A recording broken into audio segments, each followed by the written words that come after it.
Welcome guys to Indian Creek Bow Hunting Journal. Today we have a review for you.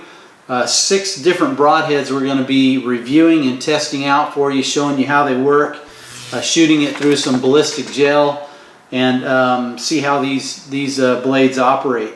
I've got 4 different Nap versions here. I've got the Nap Bloodrunner, which is a mechanical broadhead. This is the 3-blade version. They also have a 2-blade version.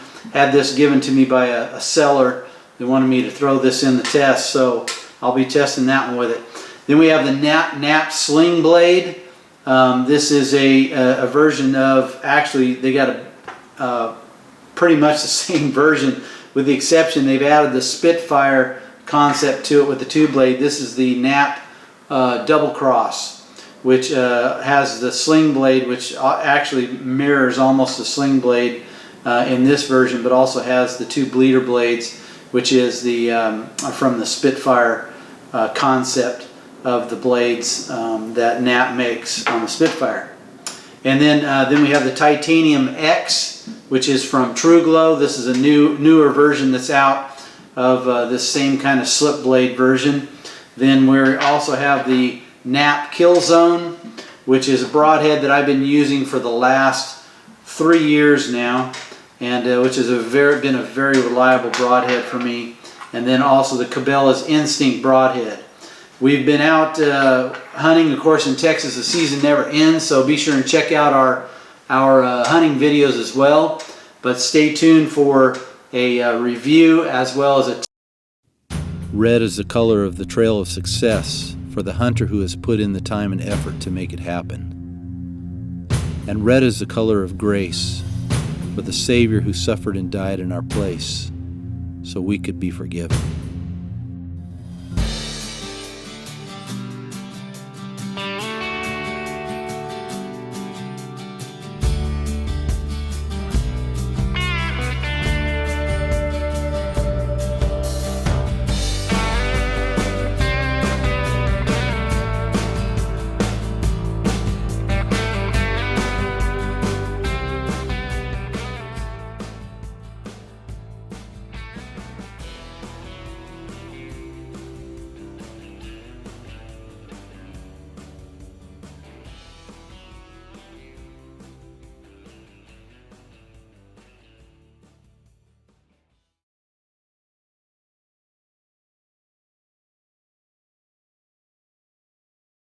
Alright, first thing we're going to do is I'm going to show you how these particular broadheads work. Now this 3-blade version of the Nap, this is a Nap Bloodrunner.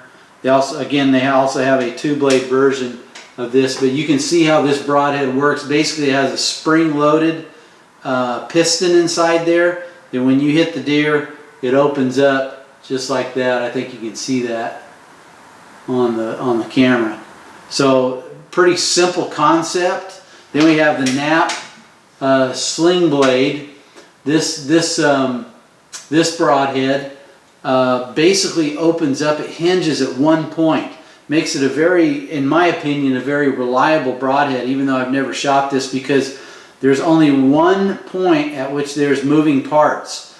And so basically it opens up by way of, if you will, these wings that stick out, so when you hit the deer, pushes them out. And then also has the awesome feature that if you hit hard bone, the blade hits hard bone going through, it will adjust and go around the bone and then open back up again, giving, as they say, maximum trauma to important flesh, if you will, to kill the deer.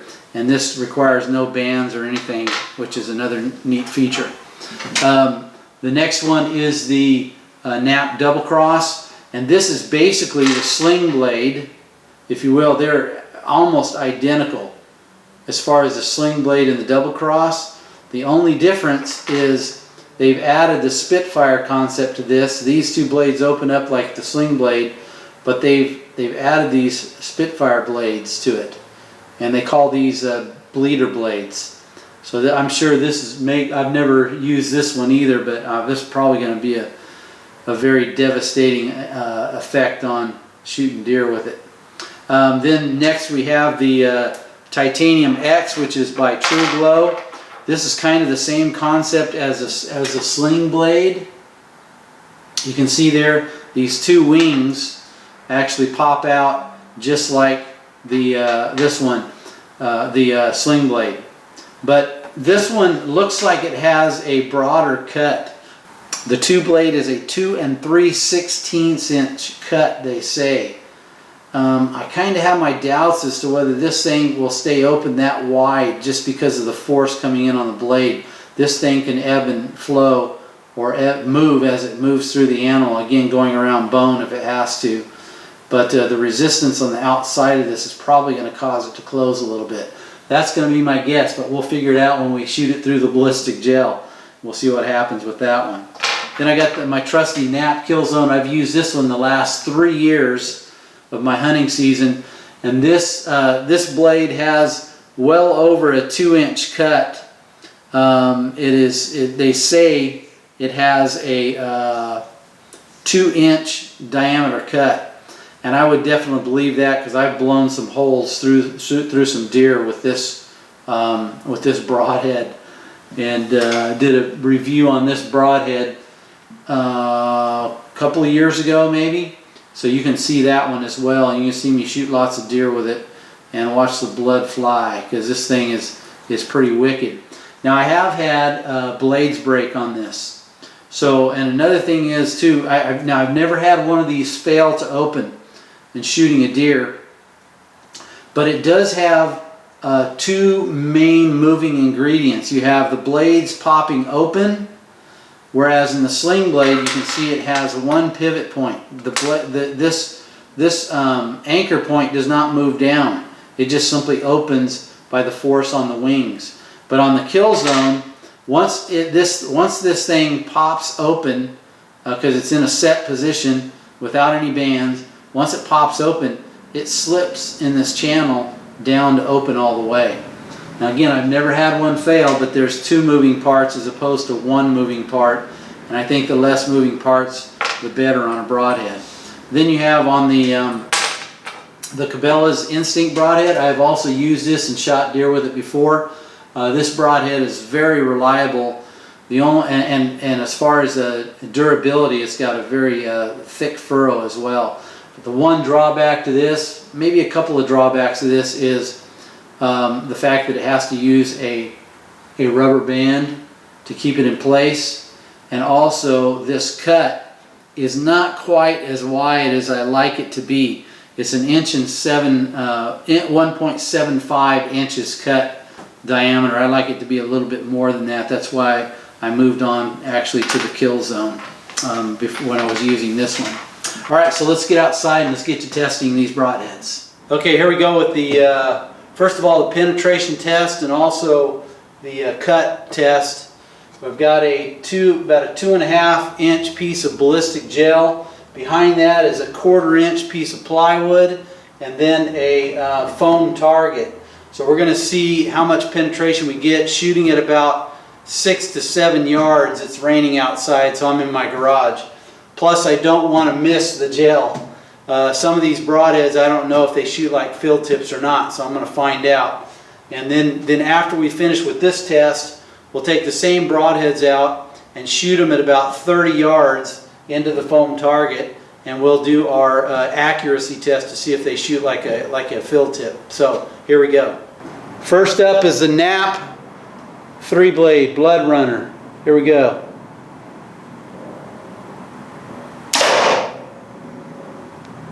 This is the Nap Slingblade.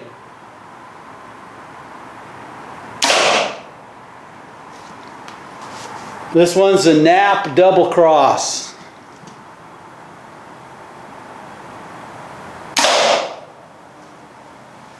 TruGlo Titanium X. Nap Killzone. Cabela's Instinct Incision. Alright guys, my ballistic gel didn't hold up like I hoped it would, but the penetration test, every single one of these arrows were within a couple of inches of each other. The one that did not penetrate the most was a Nap Killzone, which makes a lot of sense because when I actually pulled the board out and began to look at the penetration through the board, the Nap Killzone does not adjust, but all the other broadheads, with the exception of the Bloodrunner, the Nap Bloodrunner, all those blades closed when they went through the wood and got good penetration. So that was just the broadhead acting like it's supposed to and adjusting for bone as it goes through, trying to get to the soft tissue. So penetration works very well in this. Let's move to the accuracy test at 30 yards. First up is the Nap Bloodrunner.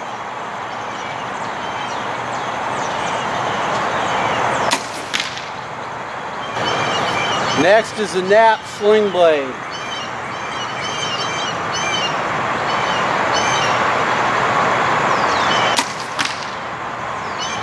Next is the TruGlo Titanium X.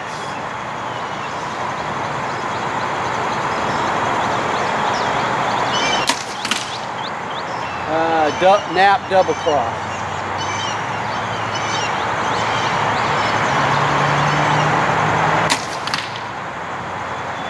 Alright guys, I did not shoot the Nap Killzone or the Cabela's Instinct Incision broadhead because I know those shoot like field points. So I have not shot these at any kind of distance because I've never shot these broadheads before at a distance. So my final evaluation is pretty much all of them shoot like a field point, except probably the Nap Bloodrunner seemed to shoot a little bit more funny than the others. I don't know what it was, but it just didn't feel as good as the others. I was aiming for, with the Slingblade, I was aiming for this point. That one felt really good. And then the third one was, of course, my TruGlo Titanium X. That one felt good. I was actually aiming for this point, but I know I did lower my pin before I released. So I shot that a little bit low. That was not the fault of the arrow. And then lastly, the Nap Doublecross. I was shooting for this point right above this mark. So this one felt really good as well. So let me give you my final evaluation. We'll close this up. Alright guys, for our final evaluation on these broadheads, all of them are pretty good broadheads. About the one that I probably would not use in a hunting situation unless I absolutely had to would be the Nap Bloodrunner, just because I think the accuracy is not the greatest on this one. Penetration is fine. The cutting, I just don't like the 3-blade broadhead. It feels too much like a Muzzy to me. Muzzies are great broadheads, but you have to tune them all by themselves. You can't use field tips with them because they're just not field point accurate. And I think this is probably close to true with this one. Not as bad as the Muzzy, though. The Muzzy, original Muzzy that is way off the mark when it comes to field point accuracy. The Nap Slingblade, very accurate. I'd give it a 5-star on that one. Penetration is really good as well. Cut is good. I still have not shot a deer with these sling blades or any of these except for the Cabela's and the Nap Killzone. But I think this would be a good broadhead as well. With the Titanium X, the TruGlo Titanium X, same thing, 5-star accuracy, 5-star on cut, 5-star on penetration as well. The one thing that has bothered me a little bit, I think I could get by it, but has bothered me a little bit on this broadhead, is it seems to come open too easy. Like it needs a little bit more force, whereas this sling blade takes a little bit more force to pop open. And I kind of like that better because in situations where you're hunting and you're walking around, this thing will probably have a tendency to pop open, and before you shoot, might be an extra thing that you just have to do to close these. But in flight it's fine. It's just if you bang it a little bit, it opens up. The Nap Doublecross, great concept. I like this. I haven't shot a deer with it, but I'm definitely going to be using it this year to shoot a deer with. And this one, same thing. It's a sling blade, basically. Concept, the same thing, except they added these two bleeders, as I showed you earlier. And I think that's going to have a devastating effect on a deer. So accuracy 5-star, penetration 5-star, as well as cut. I think that's going to be devastating 5+ probably on that one. The nap Killzone, I'd give it a 5 in all categories. This is a devastating broadhead. I'll still use this one as well. It's just a great concept. I love this one as well. And then the Cabela's Instinct. Again, I've done this one before already, but I'd give it a 5-star in accuracy. Definitely field point accurate. It's a very tough broadhead. It's hard to beat this one up, especially if you have just dirt. I've got rocky soil. It's easy for me to break broadheads. Penetration 5-star, accuracy 5-star, and then cut is probably where I would give it about a 3-star. I just don't like the fact that it's only about 1.5 inches they say a little better than 1.5 inch cut, but just to me it's just not a wide enough cut on there. They need to broaden it out somehow. Also, I don't like the fact that you have to use a rubber band. Rubber bands are passé. I don't know why companies are using those anymore, or cups or bands or whatever. That's why I don't normally shoot the old Rages, although I had a bunch of them I had to use. So anyways, I hope you enjoyed that. Thanks for watching. Also be sure and give us a thumbs up and subscribe, and we'll give you all the future videos that we have. Thanks for watching.